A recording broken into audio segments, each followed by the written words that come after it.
friends, to another episode of Wesley's Food Den. Tonight I'm going to be making another Durban favorite, which is mutton curry. Now for this I will be needing 1 kilo of mutton, 3 large potatoes cut in 4s, 1 large onion chopped, 1 large tomato chopped, a few curry leaves, 2 teaspoons of ginger and garlic paste. For my spices, I will be needing 2 bay leaf, 1 star aniseed, 2 cinnamon sticks, and a teaspoon of fennel or salt. For my ground spice, I will be needing a teaspoon of turmeric, a teaspoon of coriander and cumin powder, 2 teaspoons of Kashmiri chilli powder, and 2 teaspoons of curry powder. Pot is hot, and to this I will be adding 3 teaspoons of sunflower oil,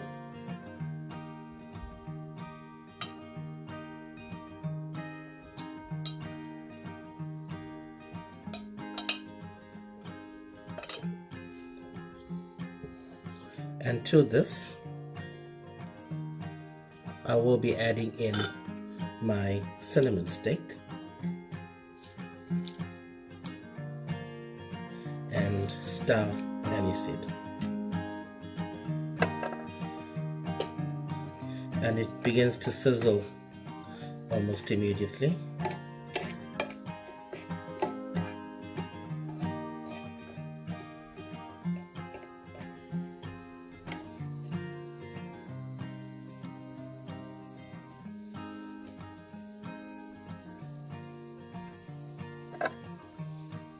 Now my cinnamon stick is sizzling, and I will be adding in my fennel seeds.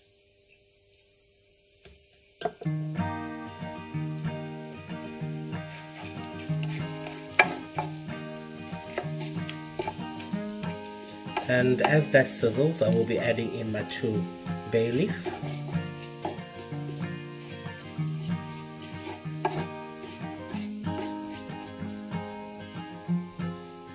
Now the aroma from the spices are beginning to give out.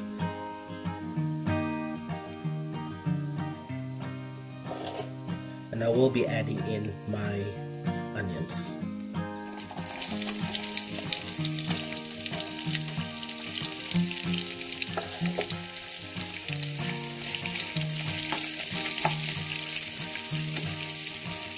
You need to let this fry for a few minutes until your onions are golden brown.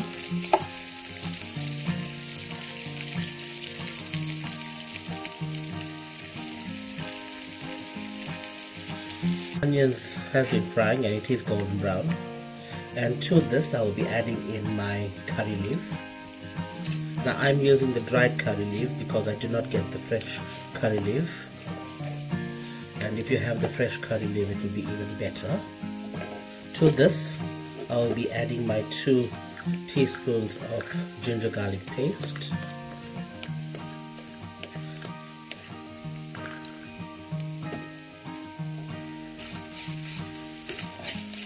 and you just want to mix that with your onions and your curry leaf.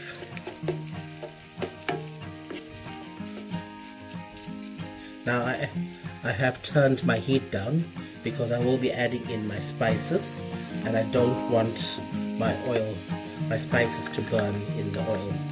So I will be adding a teaspoon of turmeric,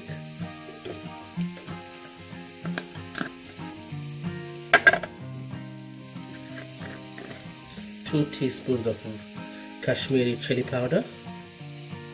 Now this is going to be a hot curry, and You could use milder curry powder or less quantity, and 2 teaspoons of curry powder, and 1 teaspoon of cumin and coriander.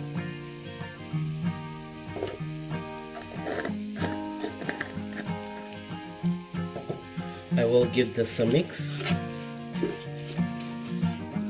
Now there are different variations to this. Some people would prefer putting in their tomato now. I will not be doing that. I will be adding my tomato when I put in my potatoes. So I'm just going to fry this off. Now I'm not putting any more oil, because once I put in the meat, the oil will separate from the spices and it will cook with the meat, and the meat itself is not 100% trimmed of all its fat, so you will get enough oil from the meat. So I will be adding in my meat.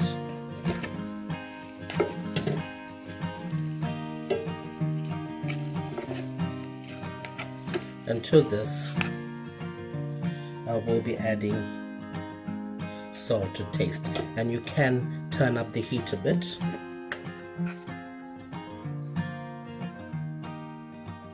Now remember, you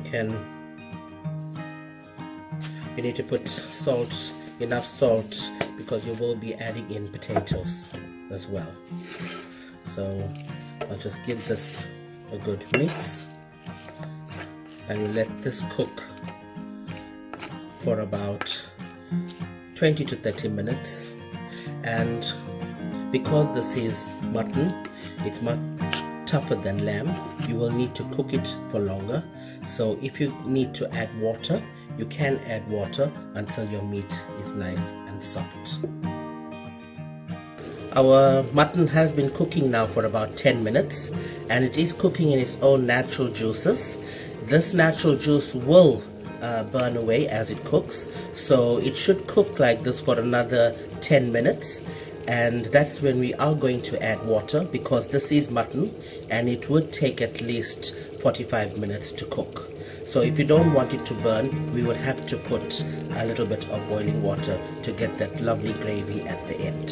So I will leave this to cook.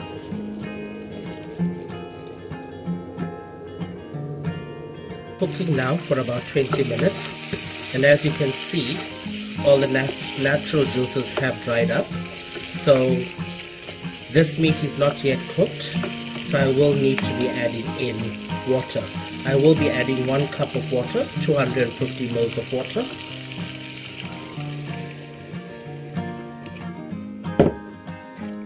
And you will let this cook for another 20 minutes. At that time the meat should be soft enough for us to add in our potatoes and for it to cook for the last 20 minutes. And as it cooks, please be careful to just check that the water don't evaporate too quickly. So cook it on medium heat so that does not happen. For the past 15 minutes, and the water has evaporated. So, and my meat is almost cooked, and to this I will be adding in my tomato and potatoes. Now in Durban, we love our up-to-date potatoes, or gravy soakers as it's commonly known.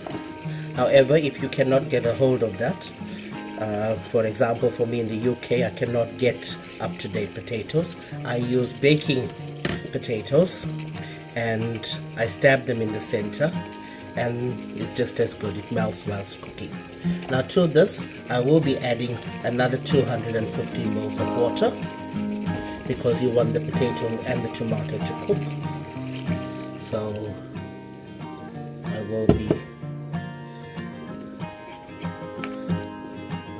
just setting my potatoes in the gravy itself, and now I would let this cook for another 20 minutes or until the potato is cooked.